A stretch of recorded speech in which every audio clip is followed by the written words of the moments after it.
Welcome back, Love Nation. This is Nina. Like, share, and subscribe. Thank you to everybody that has been coming to my channel. Like this video, share this video, and hit that notification bell so you know when I drop my next one. Listen, you guys, we're going to be getting a little bit more in depth tonight. We're going to be talking about Chris Brown and his timeline of very troubled events, which may have led to him being uninvited to the NBA All-Star Weekend events. I'm going to be speaking more on that in a few minutes. However, we're going to get into the early troubles. And again, this is a pod style cast type of a video. I've had a long day. I did not want to mess around too much with editing. So look, let's just get started. So, even though the incident that he had with Rihanna was pretty much probably one of the most well-known incidents, for all the newbies out there, this was far from his only major incident. However, this was definitely one of his earliest. So this particular incident, when him and Rihanna, while they were, dating, happened February 8th of 2009. Chris Brown was convicted of physically putting his paws on Rihanna. I am not going to post a picture up here of how Rihanna looked afterwards when she went to the hospital and had pictures taken. You guys can Google it if you have not seen it already. I am not going to post that. Subsequently to this particular event, he began to have a slew of legal issues. Rihanna's face was very, very visibly injured. You could tell from looking at it. She was also hospitalized. Subsequently, Chris Brown was charged with putting his paws on her and making criminal threats. On March 5th of that same year of 2009, he later pleaded guilty to a felony on June 22nd of that year and accepted a plea deal of community labor, 5 years of probation, and DV counseling. After completing the year-long DV counseling in 2010, Chris Brown posted on Twitter, "I have enough self-respect and decency to be proud of accomplishing this DV class. Boys run from their mistakes, men learn from them." Now, at that point, I don't know if people were still actually trying to forgive him for this incident. However, more incidents soon followed. In June 2010, Chris Brown was denied a visa to go to the UK. He planned a short tour in the UK and Ireland, but was denied the visa to the UK because of what happened with Rihanna. In a statement, the UK's Home Office wrote, "We reserve the right to refuse entry to the UK to anyone guilty of a serious criminal offense. Public safety is one of our primary concerns. Each application to enter the UK is considered on an individual merits." Therefore, he was not allowed to go to the UK at that time because of his visa denial. Now, this incident was definitely the far from last. March 22nd of 2011, he had a really, really huge meltdown at Good Morning America with Robin Roberts. Chris Brown was asked about the incident concerning Rihanna, and then Chris Brown allegedly blew up in his dressing room during a commercial break, picked up a chair and tossed it at a window overlooking Times Square. He confronted several members of the show's production staff and exited the building without his shirt on. And again, that was another major incident where people were questioning him as well as his temper. And again, this did not stop, you guys. June 14th of 2012, Chris Brown was involved in a New York City nightclub brawl. 8 people were injured during this brawl at an NYC nightclub, including Brown, Drake, NBA star at the time Tony Parker, and various members of the trio's entourage. Chris Brown later made a diss record about Drake, a remix of Chief Keef's I Don't Like, and Chris Brown's attorney claimed that Drake was actually the instigator of this particular brawl, though the pair later appeared together in a comedic sketch at a 2014 ESPY Awards, suggesting that whatever happened, it was in the past.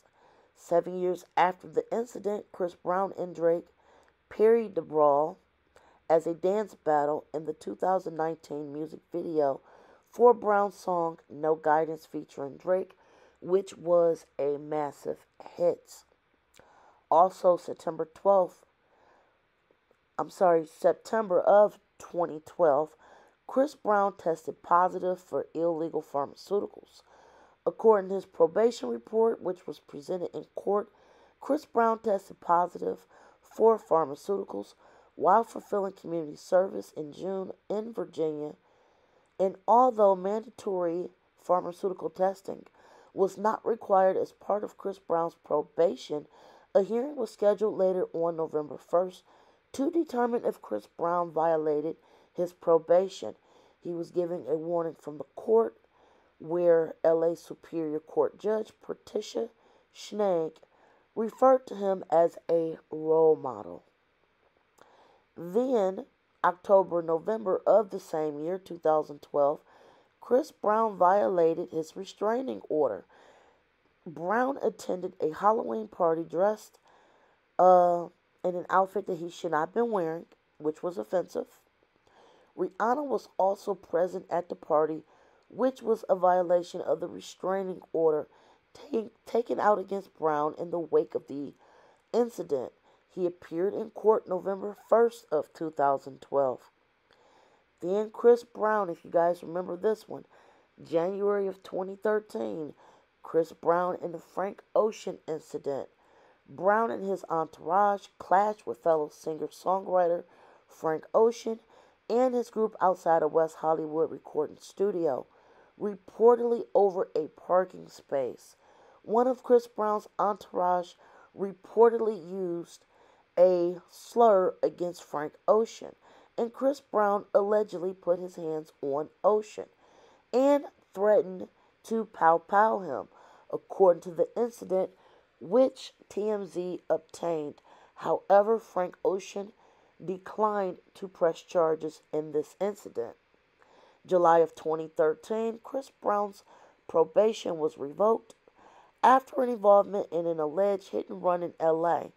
Earlier in 2013, reports surfaced that questioned the validity of Brown's community service. He appeared to be credited with having served time during periods in which he was out of the country.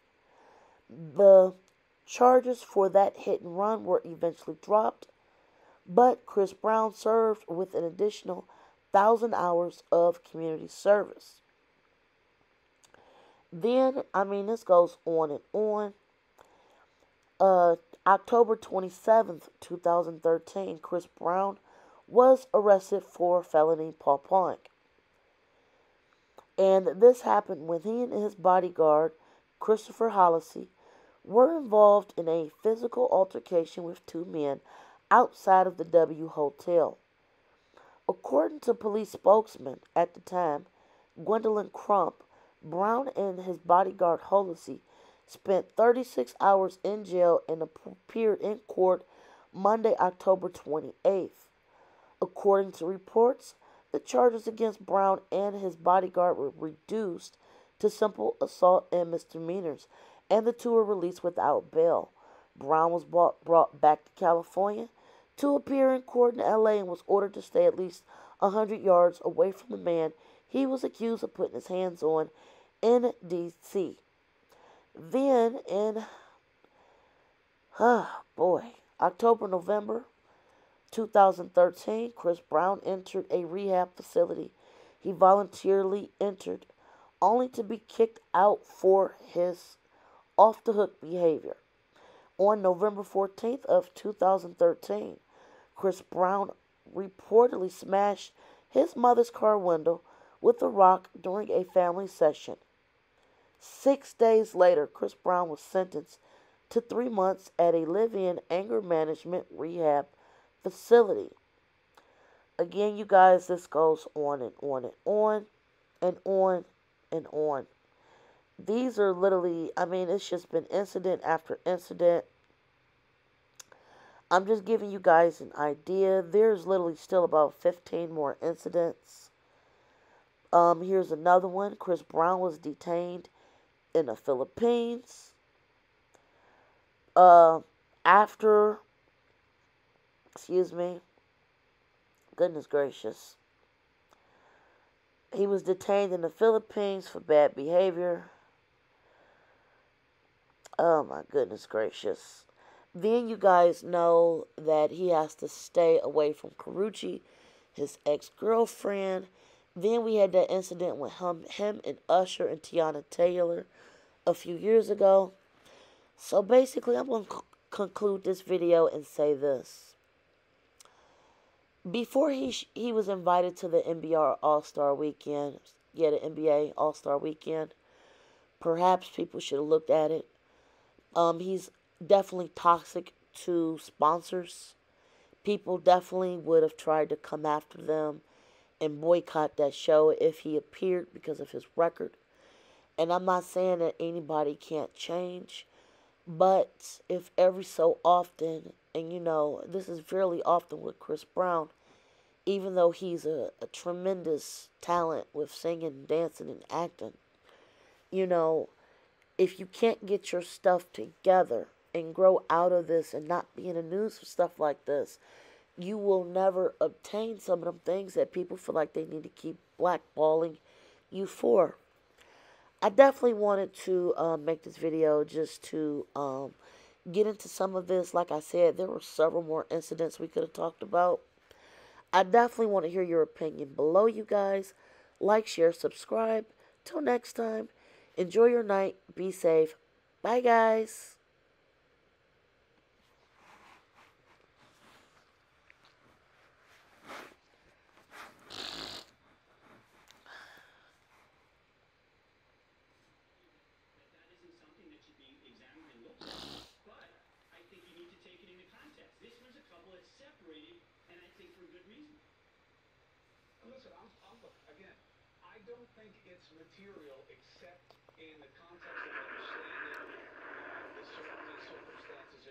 I want to go roll down a hill. I just feel like he's emotionally manipulative, and I feel like a lot of niggas are like this. And I